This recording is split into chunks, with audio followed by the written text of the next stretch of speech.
اپنے تمام زائرین کا اپنے اساتذہ، طلبہ اور دیگر ذمہ داران مدرسہ کی طرف سے امی کے قلب کے ساتھ پرتباق استقبال کرتے ہیں اور دعا گو ہیں رب دو جہاں کی بارگاہ میں کہ وہ حبیب دو جہاں کے صدقے طفیل ہمیں فیضان اکبری و فیضان محمودی سے مالا مال فرمائے۔ آئیے حضرات، کچھ عرض کرنے سے پہلے آقا نعمت صلی اللہ علیہ وسلم کی بارگاہ بے کس پناہ میں درود شریف کا نذرانہ عقیدت و محبت پیش کریں اور پڑھیں بآواز بلند علی سیدنا و شفیعنا نبینا مولانا محمد عدد ما فی علم اللہ صلاۃ دائمۃ بدوام اللہ صلی اللہ علیہ وسلم۔ حضرات، آج میری تقریر کا موضوع ہے حضور محمود الاولیاء حیات و خدمات۔ حضرات، آج سے تقریباً 1 صدی قبل خاندان نونی شریف میں ایک ایسی عظیم الشان ہستی کی جلوہ گری ہوئی ہے جس سے پورا خاندان مہک اٹھتا ہے، جن کے سر پر بچپن ہی سے اقبال مندی کا ستارہ جگمگا رہا تھا۔ پھر جو کاروان حیات کا سلسلہ دراز ہوتا جاتا، ان کی سیرت و کردار کے دل پھاتی کہانیاں ہواؤں کے دوش پر تیرتے ہوئے گل آفاق میں پھیل جاتی ہے۔ ان کی بزرگانہ عظمت و کردار کے چرچا ہائے خیر لوگوں کی زبانوں پر تین لگتے ہیں۔ ان کا انداز تکلم اور ان کا جو انداز بزرگانہ عظمت و کرامات کے چرچا ہائے خیر اور بزرگانہ عظمت و کرامات کے صدرنگ جلوہ صدرنگ لوگوں کے سامنے پیش کرنے لگتے ہیں۔ حضرات، ان کا انداز تکلم، ان کا طور و طریقہ اور ان کی آبدار سیرت کی بھینی بھینی خوشبوئیں گجرات اور راجستھان کے لوگوں کو بے قابو اور بے تاب کر دیتی ہے۔ تاریخ شاہد ہے، دنیا نے اپنی چشم سر سے دیکھا ہے کہ اس ہستی نے اپنی مومنانہ فراست سے ایسے ایسے کارنامے انجام دیے جو قیامت تک زندہ و جاوید رہیں گے۔ اور حضرات، جو ذات بہت دور اندیش درویش، فکر رسا، عہد ساز، اعلیٰ انتظامی صلاحیت، آفاقی فکر و آگاہی کی مالک تھی، ہاں حضرات، میری مراد شمش شریعت، عارف حقیقت، ماہی سنت، قاطع بدعت، تاجدار طریقت، رازدار شریعت، مرشد حقانی، پیر لاسانی، شاہ محمود شاہ گیلانی علیہ رحمت الرضوان کی ذات ستودہ صفات۔ سبحان اللہ۔ حضرات، حضور محمود الاولیاء کون تھے؟ حضور محمود الاولیاء جہاں آل رسول کونین، اولاد غوث ثقلین ہونے کے ساتھ ساتھ اپنے وقت کے ایک ولی کامل تھے، ایک مرد قلندر تھے اور قوم و ملت کا وہ عظیم دینی قائد و رہنما تھے جن پر نہ صرف عوام الناس کو فخر تھا بلکہ ان کے وقت کے متباہر علماء و محققین کی ایک جماعت کو ناز تھا۔ گنج معرفت، شہنشاہ تقوی و طہارت، شہزادہ اعلیٰ حضرت حضور مفتی اعظم ہند علامہ مصطفیٰ خان رضا جب کچھ کے دورے پر آتے ہیں تو آپ بھی حضور محمود الاولیاء کی تعریف و توصیف کیے بنا نہ رہ سکے، بلکہ آپ نے تو یہاں تک کہہ دیا، اے اللہ کل قیامت کے دن مجھے اٹھانا تو محمود الاولیاء کے ساتھ اٹھانا۔ اسی طرح آپ نے مرشد طریقت، خطبہ دورہ، فرید زماں شاہ عبد الرحیم ملاقاتیہ شریف کے لمحہ مبارک بھی آپ کی تعریف و توصیف میں ہمیشہ تر رہا کرتے تھے، اور ہو بھی کیوں نہ، کیونکہ حضور محمود الاولیاء اللہ والے تھے، اور جب بندہ اللہ کا ہوتا ہے اللہ اپنی ساری مخلوق کی زبان پر اس بندے کا ذکر خیر جاری فرما دیتا ہے۔ اس لیے شاعر کہتا ہے، بڑا پرکیف کا شانہ میرے محمود جینا کا، جسے دیکھو ہے دیوانہ میرے محمود جینا کا، اور تمہیں معلوم کیا رتبہ میرے محمود جینا کا، فرشتوں میں بھی ہے چرچا میرے محمود جینا کا۔ نعرہ تکبیر، نعرہ رسالت، فیضان حضور محمود الاولیاء، خاندان حضور محمود الاولیاء۔ حضرات، حضور محمود الاولیاء کی ذات بابرکت بہت سی خوبیوں کی جامع تھی، جن میں سے ایک اہم خوبی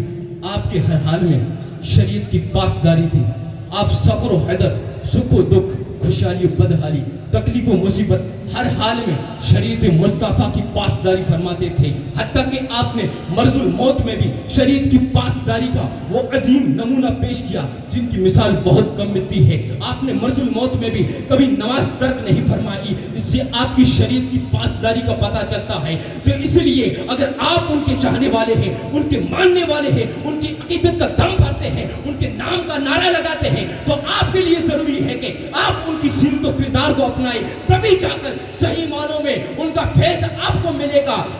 تبھی جا کر حضور محمود الاولیاء آپ سے خوش ہوں گے. اور یقین جانیے کہ اگر آپ نے دل مرشد میں جگہ بنا لی تو پھر حضور علیہ السلام بھی آپ سے راضی ہو جائیں گے. اور جب حضور راضی ہو جائیں گے تو اللہ تبارک و تعالیٰ بھی آپ سے راضی ہو جائے گا. اور یہی تو ہمارا مقصد حیات ہے. میرے امام کہتے ہیں خدا کی رضا چاہتے ہیں دو عالم, خدا چاہتا ہے رضائے محمد. اور دوسرا شاعر اسی شعر کا نقشہ بناتے ہوئے کہتا ہے کہ ہمیں کرنی ہے شہنشاہ بطحا کی رضا جوئی, وہ اپنے ہو گئے تو رحمت پروردگار,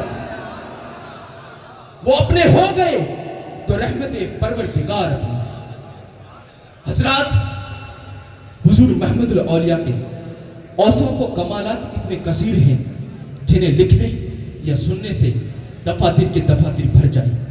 مگر انہی اوصاف اور صفات حمیدہ میں سے آپ کا ایک نمایاں وصف ہمیشہ عشق مصطفیٰ صلی اللہ علیہ وسلم میں سرشار رہنا تھا. حضرات, یہی وہ عشق رسول تھا جو حضور محمد الاولیاء کی ساری زندگی کا مرکز و محور تھا. حضرات, یہی وہ عشق رسول تھا جس نے حضور محمود الاولیاء کو لونی کی ظلمت قدوں اور خاردار وادیوں کے درمیان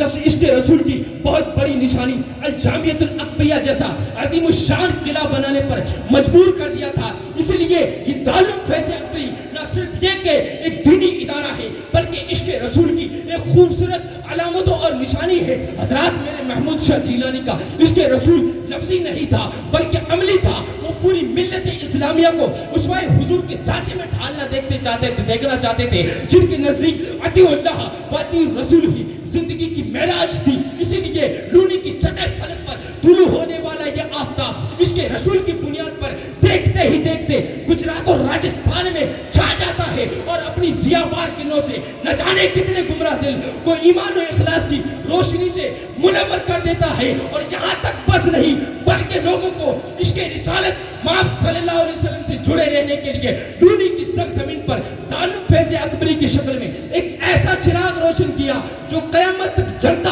اور چمکتا رہے گا, اور لوگوں کو یہ مستعجا فضا سناتا رہے گا کہ کی محمد سے وفا تو نے تو ہم تیرے ہیں. یہ جہاں چیز ہے کیا لوح و قلم تیرے, یہ جہاں چیز ہے کیا لوح و قلم تیرے. حضرات,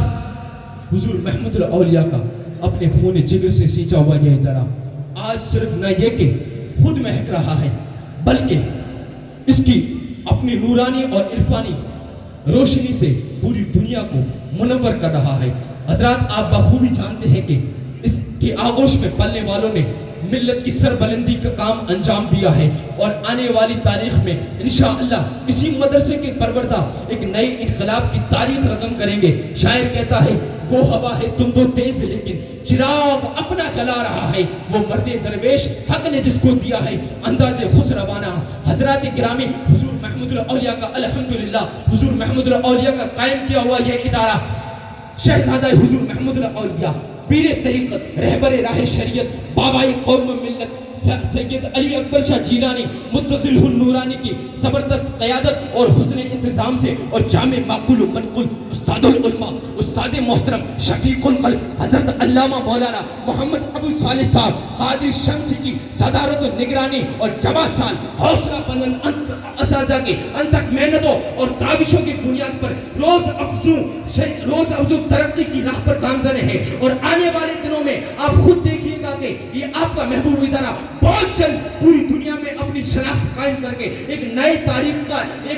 تاریخی انقلاب برپا کرے گا. اور ہم دنیا والوں کو بتائیں گے کہ فیض اکبری کا فیض کل بھی جاری تھا, آج بھی جاری ہے, کل قیامت تک جاری رہے گا. حضرات, میں اپنی تقریر کو ان اشعار پر ختم کرنا چاہوں گا کہ سرشار نگاہ نرگس ہوں, پابستہ گیسو سنبل ہوں, یہ میرا چمن ہے میرا چمن, میں اپنے چمن کا بلبل ہوں جو طاق حرم میں روشن ہے, وہ شمع یہاں بھی جلتی ہے, اس دشت کے گوشے گوشے میں ایک جوئے حیات ابلتی ہے, ہر آہیا ایک نغمہ ہے. ہے اور اشک یہاں ایک موتی ہے اور شام ہے شام مصر یہاں اور شب ہے شب شیراز یہاں جو ابر یہاں سے اٹھے گا وہ سارے جہاں پر برسے گا خود اپنے چمن پر برسے گا جو ابر یہاں سے اٹھے گا وہ سارے جہاں پر برسے گا اور جوئے روا پر برسے گا اور کوئے گرا پر برسے گا خود اپنے چمن پر برسے گا غیروں کے چمن پر برسے گا یہ ابر ہمیشہ برسا ہے یہ ابر ہمیشہ برسے گا وما لمن